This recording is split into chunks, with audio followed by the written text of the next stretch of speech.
Okay, great. Everyone, thank you for your patience. Sorry for the delay on that. They don't know where the copies went, so they just made them for me. So we're good. My name is Christine Norvell. I teach at Regent Preparatory in Tulsa, Oklahoma. I'm in my 18th year as a parent and my 10th year as a teacher. I got hired in when our high school began, and the common saying at that time was, okay, we have one section of 8th, and we have 7 ninth graders. This may not work. You do not have a guaranteed job next year. And I was like, okay, well, let's try it. It's okay. I have kids here. It's okay. Let's try it. So the first year went well. We lost a few students, gained a few more. Then we added one section of 10th. So then we had 8th, 9th, and 10th. Well, you'll still be part-time. We're not sure it's going to work next year. So you have to realize that if we dissolve the 9th and 10th, you may not have a job next year. Oh, all right, sure, that's okay. It happened 5 years in a row. You realize that if any more drop out, I'm like, I think we're okay. So I'm in my 10th year, have been responsible for teaching and creating a lot of curriculum, weeding through, looking through, trying to find the best. After teaching something for 1 or 2 years, realizing, oh, this isn't really working with our students, or this isn't where we want to go, let's find something better. And continuing to polish and continuing to work. So I feel like I can speak from the trenches pretty easily. So let me tell you just a little bit more about myself. So when I was 5 or 6 as a girl growing up in Mississippi, I had the best backyard ever. And in that backyard, my dad had built a sandbox for us, painted green, to mix with the pine trees and the woods that were around my backyard. We had a corner of the backyard that was just for my sister and I to plant flowers, which, you know, as children, you never know what that's going to be like, because of course you dig them up and look at them before you should. And then also there were honeysuckle vines along the fences, and it was just a really beautiful spot to be a kid. And so my sister and I played many hours in the backyard. We did not have TV time as kids. We could watch 1 hour on Saturdays of Little House on the Prairie or the Lawrence Welk Show. So we were outside a ton. That's my point. So I want to mention the sandbox because that is pivotal to my story. So my sister and I loved to bake things there in that sandbox. So we had some old kitchen tools, we had silverware, we had, you know, the leftover pie tins of all shapes and sizes at that time. And so one particular time after a soaking rain, we mixed a little mud from outside of the box with the sand and made our perfect little mud pies. And we thought they were fabulous. They really looked like the right color of brown to be chocolate. So my sister said, wouldn't that be wonderful if the mud pies really were chocolate pies? And I'm just looking at her. She's 3 years older than me, so she's wiser than I am, I'm sure of it. So as simple as that, I really wanted to believe her words, so I took a fork. Because my sister said, if you believe it's chocolate, it will be chocolate. And I was like, yes, this is great. I took a bite of that mud pie and promptly spat it out and ran for the hose and my mom and made sure my sister got in trouble. But the thing was, it was in the power of my sister's words. I'll grant you that. She had persuasive power, no doubt. But I also had a faith in what she said and my perspective. She had stirred my imagination to, what if that were true? What if that could really happen? So I definitely had faith of some type. I don't know what you would qualify it as, spiritually speaking. So, believe it or not, this ties to the idea of what I see. If we move from mud pies to bread here for just a moment, follow my segue, is that in the Old Testament, when we read about the Israelites grumbling when they left Egypt and they really weren't sure how they were going to be provided for, at the same time, they had a type of faith, but it wasn't really strong, and they were easily led astray by suggestion, it seems like, many times. So I know that they had a faith that God would take care of them, and I don't know what they expected, but I'm pretty sure it wasn't manna. They really didn't have an idea of what manna could be. So on your handout, on the side that's from Exodus 16, I thought we'd just read a portion of that chapter. I think I'm just going to go ahead and skip to Exodus 16. Let's start with verse 11. And the Lord said to Moses, I've heard the grumbling of the people of Israel. Say to them, at twilight you shall eat meat, and in the morning you shall be filled with bread. Then you shall know that I am the Lord your God. So bread, in Hebrew here, it's called lahem, and it literally translates to food or bread. There's nothing deep or spiritual. It really is food, something you physically eat. Below that, verse 13. In the evening, quail came up and covered the camp, and in the morning dew lay around the camp. And when the dew had gone up, there was on the face of the wilderness a fine flake-like thing, fine as frost on the ground. When the people of Israel saw it, they said to one another, What is it? For they did not know what it was. And Moses said to them, It is the bread that the Lord has given you to eat. This is what the Lord has commanded. Gather of it, each one of you, as much as he can eat. You shall each take an omer according to the number of the persons that each of you has in his tent. And the people of Israel did so. They gathered, some more, some less. And when they measured it with an omer, whoever gathered much had nothing left over, and whoever gathered little had no lack. Each of them gathered as much as he could eat. Even if you weren't a good gatherer, if you weren't skilled, maybe you were just the little person in your tent, you had enough if you actually went out and did it. You actually had to act on it. It says in verse 17, the people of Israel did so. They acted on it. It is an action of obedience, and it was always the amount needed. Never too much, never too little. Let's go down to verse 31. Now the house of Israel called its name manna. It was like coriander seed, white, and the taste of it was like wafers made with honey. Moses said, This is what the Lord has commanded. Oh, let me find it. Let an omer of it be kept throughout your generations, so that they may see the bread with which I fed you in the wilderness when I brought you out of the land of Egypt. And Moses said to Aaron, Take a jar, put an omer of manna in it, and place it before the Lord to be kept throughout your generations. As the Lord commanded Moses, so Aaron placed it before the testimony to be kept. The people of Israel ate the manna 40 years till they came to a habitable land. They ate the manna till they came to the border of the land of Canaan. They placed it before the testimony. They placed it as a witness and as a sign that God provided every single morning for 40 years. If 40 years doesn't speak to God's faithfulness to the people, in spite of their grumbling, I honestly don't know what else would. Keeping the jar of manna was a sign, a witness, a testimony of how God provided.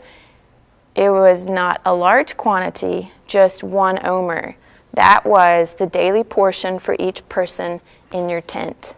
That sign, that actual memorial was that daily portion. So just a few chapters later, the next verse you have there is Exodus 23, verse 25. You shall serve the Lord your God, and he will bless your bread and your water, and I will take sickness away from among you. Again, the word bread in Hebrew was lahem. Literally, it is blessing your food. Later in Leviticus, bread comes to have more of a symbolic meaning. And in Leviticus 24, it reads that you shall put pure frankincense on each pile, that it may go with the bread as a memorial portion, as a food offering to the Lord. Every Sabbath day, Aaron shall arrange it before the Lord regularly. It is from the people of Israel as a covenant forever. And it shall be for Aaron and his sons, and they shall eat it in a holy place. So it is for him a most holy portion out of the Lord's food offerings, a perpetual due. This is the bread of his presence. It is both physical bread. It's also an offering that's been given to the Levitical priest, but then at the same time, it's a memorial portion. It's becoming more as time is passing through the years of the Israelites in the Old Testament there.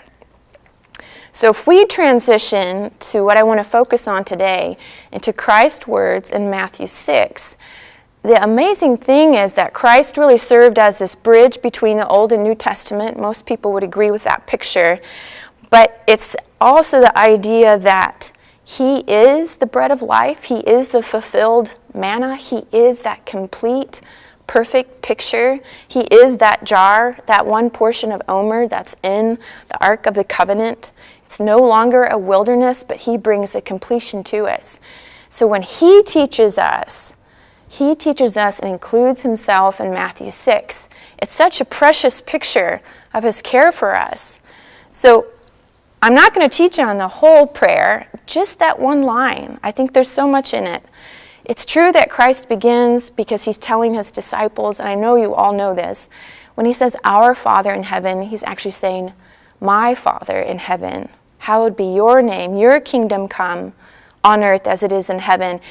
Give me this day my daily bread." Jesus is praying that as well as teaching his disciples. It's together. It's not a separate thing. He sees it as a together. So when Christ says, "Give us today our daily bread," he's asking for himself as well. So my little crumb from that, if you go with the metaphor, is that is a simple prayer that we can pray that goes past our physical requirements of food. So for instance, I would say, "Father, I ask for my daily bread of your will done in my life today. I ask for my portion of healing. I ask for my portion of writing. I ask for my portion of grading today." Whatever I'm having need of in that moment, I can ask for it for that day, with the idea that I am conscious of the idea that it's not too much and it's not too little. So I was first challenged to pray this prayer about 6 or 7 years ago at a church conference. My brother-in-law was actually speaking. They have a ministry, and he challenged people to pray a simple prayer just like this, and simply said, "In a week or a month, get back to me. Tell me if anything has changed in how you look at your relationship with Father God." And I found that it changed not just the way I prayed, because things became very simple for me, but it also affected how I trusted God. So, for instance, the same year that I heard the teaching was a year that I chose to go back to grad school, and that was in 2011. And I really felt the Lord push me into it. Like it just, the idea of it, everything came together, the right conversations. Here I have 2 teenagers and an elementary age son. We have 3 boys. I'm working full time at that point, and I'm doing normal things. So my day consists of the load of laundry before you leave for work, making sure someone put the dishes in the dishwasher. Oh no, someone didn't empty the dishes from the dishwasher. Would you please get your laundry out of the dryer so that I can put the towels in because you'll need them later today? And did you get your soccer uniform? And is anyone cooking dinner tonight? Do I need to do that? Oh no, the fridge is empty. Would one of you, oh no, I guess I need to go to the grocery store as soon as work is done or maybe on my lunch break. Those types of days, it was already full. My plate was entirely full.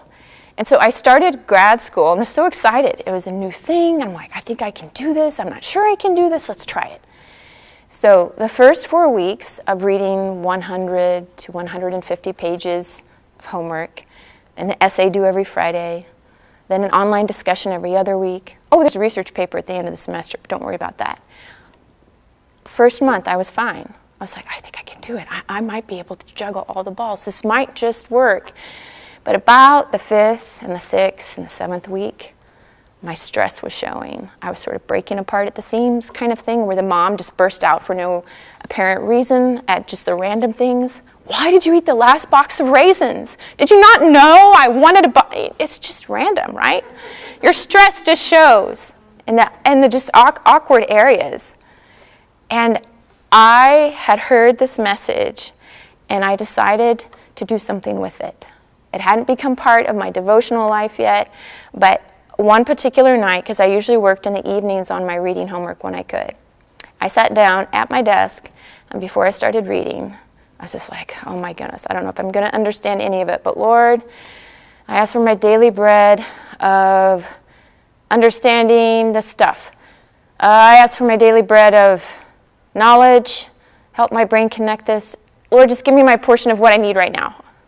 And I just quickly said a prayer. I began my homework and, spent an hour or two, however much time it took, and realized that I think I understood what I read.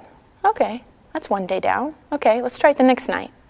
So I continued for a week just in that day to ask God for what I needed when it was related to grad school. And then it became, oh, so why am I separating that from the rest of my life?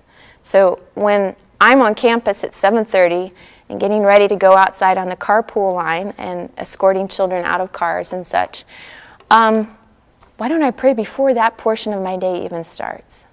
So it became, all right, God, I don't know what my day contains, but you sure do. You know exactly what's going to happen today, so I just ask for my portion of your will done.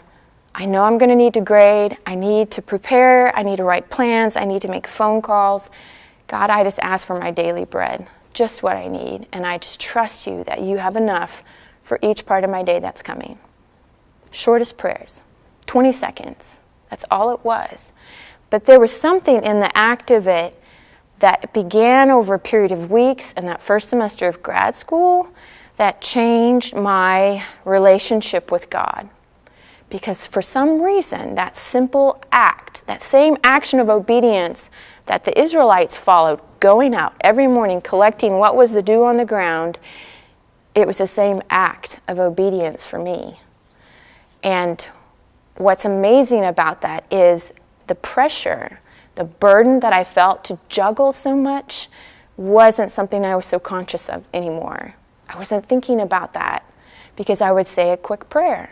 And it's not a solution. It's not some, what would you call, a formula prayer, some rote thing. It wasn't that at all. It was a genuine cry on my part, trusting God, saying, I trust you for this. So isn't it interesting that in the very next chapter in Matthew 7, and I don't think I included that on the handout, in Matthew 7, verse 7, Jesus said, ask, and it will be given to you. Seek, and you will find. Knock, and the door will be opened unto you. For everyone who asks receives, and the one who seeks finds, and to the one who knocks it will be opened. Or which one of you, if his son asks him for bread, it's really bread. If your son asks you for food, it means a loaf in Greek in the New Testament. If your son asks him for bread, will give him a stone. Don't you know that your Father who is in heaven gives good things to those who ask him? Literally, less than 10 verses, 20 verses apart between Matthew 6 and 7 when Christ gives that instruction. And it's such a simple thing. And so when I thought about this and began practicing it in my life, and it just became a regular part of just talking to the Lord every day. It's not like it was a set time. I didn't set an alarm going, I'm going to pray my daily bread prayer. Nothing like that at all. It simply became part of my life. It just was. And after a semester, I began telling myself, hey, this might actually help my students. Maybe I should teach them about this. And so I did, in snippets. Now, normally when I've talked in a classroom setting, I'll probably just shorten it down to just 10 minutes. Like, you guys, we're going to take 10 minutes out of what we're reading right now. Just call it a devotion, if you will. Instead of reading a portion of the Bible or any other reminders today, let's just take a few minutes to talk about this concept and what you think it means. Let's make it relevant for you all. So, what I found out is that most students need regular reminders, knowing that God truly cares for them. Isaiah 43 says that God knows us and calls us by name. Many of you know that verse. But it also came back to, again, the book of Matthew, when Jesus talks about he knows, that God knows the most common sparrow. He knows when they fall. I think the book of Luke says that not one sparrow is forgotten before God, and that we are more valuable than a sparrow.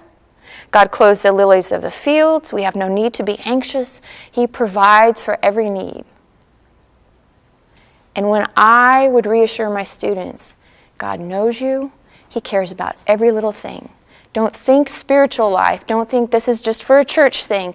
Think right now at my desk, sitting here in my uniform with my homework before me, whether I did it or not. God cares. He cares about everything that concerns you. What concerns you concerns him because he cares for you as a father does. Of course he does. So it began to be sort of a discussion intermittently, not on a certain day of the week, not every day, but every now and then someone would say, hey, is it okay to pray that daily bread prayer because my joints are really sore from soccer practice yesterday and I don't know if I'm going to hold out or I'm going to get injured? And I'm like, yeah. What would you pray? What would you say? Well, I guess I could ask God for my daily bread of strong joints. I'm like, sure, why not? He said, ask and you shall receive. Seek and you will find. Will your Father not provide good things for you? Do you think he wants you to have strong joints so you don't sprain an ankle or torque a knee a certain way? So it became something that was more of an everyday thing for us. So as years have passed, I've shared the same message at a few youth retreats with my own high school students, but it became something a little different this year with our group of seniors. I hadn't taught senior English for the past 2 years. We have a very quickly growing high school. We keep adding sections and moving us around. And because I've taught every grade from 8th grade up in literature, I can do any of it, so they can put me anywhere at any time. So this year I came back to teaching the seniors, which happens to include my second son, who's also a senior. And as they are working on, for almost 6 months, their senior rhetoric project, it is a full thesis paper. It is 15 pages of well-researched, well-reasoned, defensible work. The stress on this particular group of students was so visible. Do you know that moment in a class, I don't care what age they are, there's like this stress button or a panic face? Some kids, you tell them something's due and they just turn red like, it's too much, I can't do it. And you don't know what else is going on in their life, of course, but they have that type of visceral reaction. I realized pretty early in the fall that though I may have shared this with them years ago when I had them in 9th grade, that maybe they needed to hear it again now that they're 18 and working on something that's going to require complete discipline on their part when different parts of this large paper are due. And when it gets hacked to pieces and things are thrown out and you have to find more material, how are you going to make it make sense and how are you going to deal with that? So when I began sort of reteaching the material to them and saying, okay, let me just start with this, you guys. You all are really, really stressed. And this is probably in October of this year. I can see it on your faces. So before we start the literature class, tell me how many of you, when you sit down to work on your thesis, are you actually praying before you start? There was not a single hand in the room. I'm like, okay, so what do you think about that? And, a few students were startled, oh, we could pray about our paper. I'm like, yeah. Isn't that a concept? And then it became, do you guys remember that God cares about everything about you? Do you think he cares about this thesis thing? Or is it just totally separate from God? What do you think? And it became this acknowledgement and this reaffirmation that, yes, God does care about me. And yeah, he cares about my thesis. He cares about what I'm writing. He cares about what I have to say. And so in that moment, I just said, okay, who needs a sticky note? Put it on your laptop. And literally every kid in the room raised their hands, and I handed out sticky notes, and I said, okay, what are you going to write? What are you going to write to remind you about this? Most of them just wrote the word pray, or pray for homework, or pray for paper. Before I start, pray. And so I encouraged them, ask for your portion. And I shared with them, and I knew I had before years ago. I shared with them again. I said, you guys, you know what? I had to write the 65-page paper in grad school. And I thought I could do it in 2 months. And then it turned into 6 months. And I was overwhelmed a lot. And I told them it came down to daily bread. Because if I looked at that massive project and look too far out, like this is due then, I can't do it. Like, are any of you at all stressed by the fact that in 4 months now, you're going to have this fully researched paper, 2 pages of works cited material, and you will mostly have it memorized, present it for 15 minutes to a group of your peers and a panel of teachers who will question you, and you have to defend it. Does that stress you at all? Yeah, I know, rhetorically. So the idea that God cares about this in the day-by-day process was something that became very real. Now, if I asked them now on the 1st of March, because they present in 10 days, they start presenting in 10 days, hey, are anybody still praying that? Are you still asking? Are you remembering? Probably not all of them are. I would gather that. Memory is fleeting in that way. But I know from experience, especially when I forget for a few days, that when I ask God, God is faithful. And I feel, even in the moment, even in that 12-hour, 15-hour workday, whatever it ends up being, that He is good and gives me just what I need for that day. So the fun part is, if you trace bread in the New Testament, this is just for fun more than anything else, is that when you see every time Jesus talks about bread, and not just saying, I am the bread of life, but all the meals that He eats, do you know how many meals He eats? It's like in the dozens. If you read all the Gospels and the varied accounts, He's sitting down with the rough and tough people more often than any other group, or He's praying over baskets of bread, and then there are leftovers, surprise, surprise. And it's all about literal bread. And so when He tells us He's the bread of life, it's this completion of that everyday place that God wants us in, where we are always asking Him about it. So I feel that, at least for me personally, and then also as a teacher and as a mom, and in all the roles that I carry, and hopefully you could see it too, that we can remember from Ephesians 1:3 that we are blessed with every spiritual blessing. And it's not just something we pray, but it can be this tangible thing that's as simple as a prayer asking for a portion of what we know we need for that exact day. So I'd love to have a little time for questions, because I normally haven't taught this concept to children below 7th grade. I've done a few junior high retreats, like 7th, 8th, and 9th, and that's probably the youngest I've taught. And I've considered many times, if I had to teach this to 6-year-olds or 10-year-olds, what would change? How would I teach it to younger kids? So I would love a little feedback if that opportunity is okay to ask for. Anyone in here teach littles, 6th grade and below? How would it work? What do you think? Do a little give and take here. What do you think? I think it would be a huge learning curve for them. Yeah. To grasp that concept, because they probably haven't thought of it before, of praying before every troublesome task. I think it would be amazing for them to wrap their brain around that God cares about that. Right, right. And I know that we can model it in the classroom, where we can sit in front of them and say right before our math lesson, hey, or just before the day, when you're saying your other prayers or you read verses, whatever your morning routine is, where we can say, hey, let's ask God for this. And you guys remember, you can ask at home, right? It's not just at school, it's not just at church. You know, that idea of, I don't know, I think in many children's routines in their lives, everything is compartmentalized and it's all separate. So many times what you learn at church is not what you're doing at home, which is not what you're doing at school. But this concept is past that. It encompasses that. If by practice or maybe by modeling. So other ideas with the youngers. What would you do? How could it work? What would it look like in your classroom? Modeling it. Or with your own kids. Things like that too. Say with my own kids, it was, you have to grab the moment.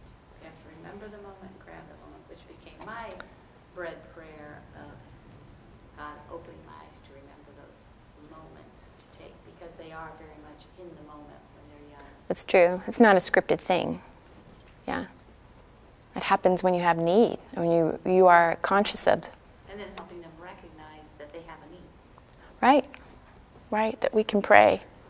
And it can be a simple sentence, and that's all it has to be. That's good. Who else was youngers? Green? What grade do you teach? I have kindergarten and first grade. Okay. And we often will pray if they're very trusting, but often if they do have any little thing, like they're afraid to say, well, Scripture says when we're afraid, I will trust in Him. And then you do stop and pray, but probably not in, give me this portion I need for this. But I think it'd be wonderful to start training them really little, so that just carried them all through life. Right. They'll become part of their grammar of what they did. Right. I just love the idea that it's not just a teacher thing or administrator thing, that it's a life thing, that every age that we can benefit from it and hopefully build that same trust in God that way. Anyone else? Thoughts with younger students? Or maybe if you have older students or have a thought about how you might apply it to your own life, anything you could share that would help us see it. Main thing I would say is just if you want your students or your children to get it is model it. Yeah. I mean, it's like sometimes the greatest lessons are caught rather than taught, and so if you're just constantly doing that without even drawing special attention to it, they'll notice and they'll pick it up. Right. Always modeling. I had a question for you about Sure. how, if you've had this experience, and if you have, what do you say when the students that you said, why don't you pray that God will give you that, like, then they didn't get whatever it was, like the kid who wants to not get hurt at soccer practice and then they do. Have you ever had that experience? They come to you and say, hey, I prayed this and it didn't happen.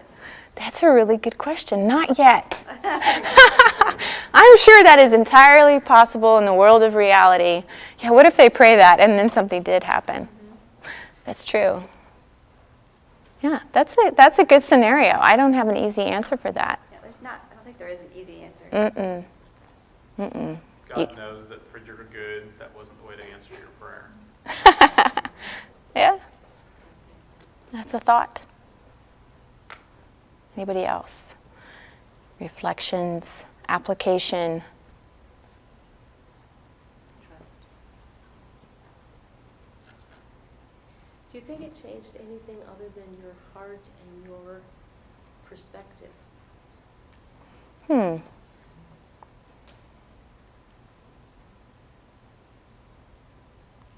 I would say that it also had, what's the word for it? It's not the trickle down. How about a trickle out effect? Because if I am walking that way, and it's not a thing I like perfectly practice, it's when I'm aware of it, the prayer comes very naturally. But if I am changing and my trust is changing, then my behavior and what I say, everything is being changed. And that, I know, has an effect on the interactions I have with my students, my own sons, my husband, any adult interaction past that. Do you know what I'm saying? So it's true that it affected me, but I also like to trust that as the Lord is hopefully maturing me in that aspect of reliance daily and trusting Him for just what I need and not asking for something giant or too little or whatever it may be, just for His will done, His will in that. And hopefully it's having an effect outward, the ripple effect, I guess. So, did that answer it? Okay. Anyone else? Jacob. I was just going to note to kind of what you were asking, in the book of James, it talks a lot about the power of prayer so that it does change us and it does change our perspective, but he also says you don't have because you do not ask, and you ask and don't receive because you ask wrongly to spend it on your passions. Right. So God-word prayer, that is prayer within the will of God, is always answered. Right. That's good. All right, if there aren't any other comments, that's it.